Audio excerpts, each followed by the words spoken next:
I had developed Schindler's List for over 10 years before I made it. And it took me 10 years to work up the nerve because there was such responsibility in telling that story. It was during an otherwise celebratory evening at a private industry gathering in Los Angeles, intimate, exclusive, the kind of place where NDAs usually muzzle any gossip before it reaches the outside world, that Steven Spielberg, the most commercially successful filmmaker in history, did something utterly uncharacteristic. Amid a lively conversation among studio heads, A-listers, and producers sipping on finely aged scotch, Spielberg, yes, that Spielberg, the man behind Jaws, E.T., Jurassic Park, and Schindler's List, broke his usual diplomatic silence and named, with surprising specificity, 7 actors he flat out hates.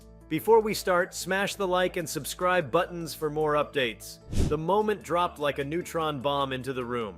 Spielberg, who's always maintained the image of a measured craftsman, a maestro who blends commercial viability with emotional intelligence, has never been one to air personal vendettas. He's worked with dozens of Hollywood's most volatile personalities, Tom Cruise, Harrison Ford, Leonardo DiCaprio, and yet he's always seemed impervious to pettiness. That's what made this moment all the more electric. Nobody had ever heard him speak like this before. He wasn't joking, wasn't being coy. This wasn't a game of subtle digs or vague references. He named names. The room shifted. Conversations quieted. Phones weren't pulled out. This wasn't the kind of crowd to risk banishment, but glances were exchanged. Spielberg stood, glass in hand, and in a tone that carried equal parts frustration and weary resolve, listed 7 actors whose names have since ignited a firestorm of speculation and whispered confirmations. While none of those present dared record or relay the names immediately, the list quickly took on the texture of folklore within the upper tiers of the industry, and inevitably, the names leaked. There was no official press release, no social media tirade, no red carpet snub that spurred this revelation. This was just a man who, after decades of shaping Hollywood, seemed to have reached a private threshold. The names he offered weren't all enemies in the traditional sense. Some were stars who'd crossed him on a personal level. Others had derailed projects with ego or indifference. A few were simply artists whose reputations in Spielberg's eyes far outstripped their talent or reliability. But the implication was clear. These 7 actors, for reasons known mostly to Spielberg and those in his close professional orbit, had earned his ire. The first name to slip from the lips of sources was Edward Norton. The choice surprised some and utterly shocked others. Norton has long been regarded as a fiercely intelligent actor, someone who throws himself into his roles with obsessive detail. But that same intensity has led to more than a few infamous on-set conflicts. His clash with director Tony Kaye on American History X is now Hollywood legend. Norton allegedly took over the editing process, effectively reshaping the film.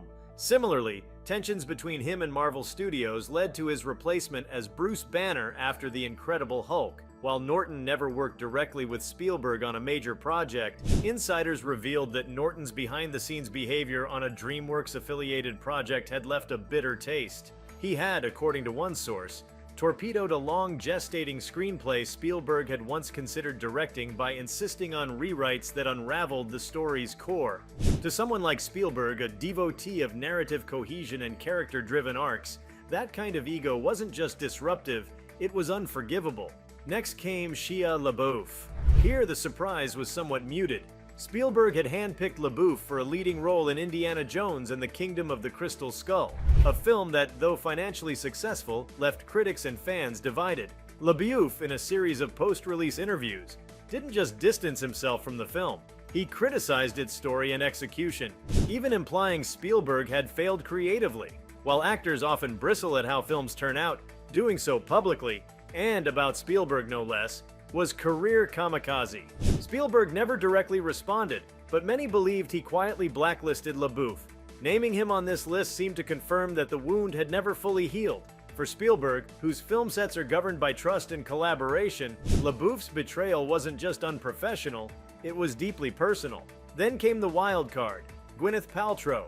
She's never starred in a Spielberg-directed film. Though their paths have occasionally intersected at events and through mutual collaborators, her name sparked immediate curiosity. Theories abounded.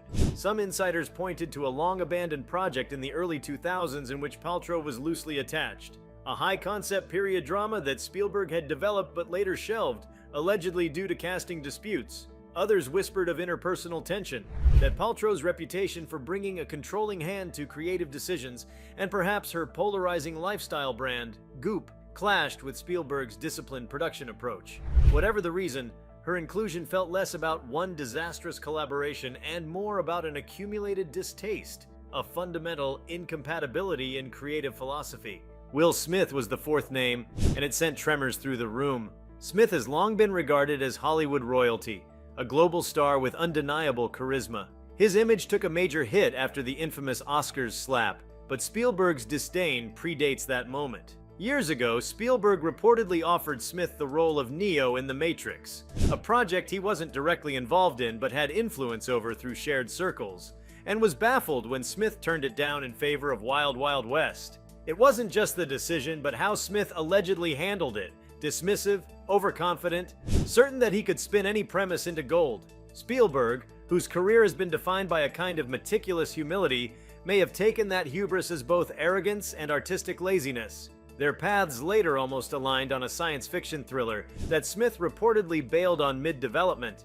For Spielberg, such capriciousness with story and commitment is close to sin. The fifth name was Lindsay Lohan, and here, the backroom murmurs turned into raised eyebrows. Lohan, once a teenage phenomenon with undeniable charisma, had flamed out in a series of scandals and underwhelming roles. But what many don't know is that she was once in serious contention for a Spielberg-produced coming-of-age film in the mid-2000s. The role would have marked her transition into adult stardom, a prestige project with emotional depth. But negotiations collapsed. Lohan reportedly missed meetings, clashed with producers, and demanded script control she hadn't earned. Spielberg, ever the believer in mentorship and craft, was reportedly furious.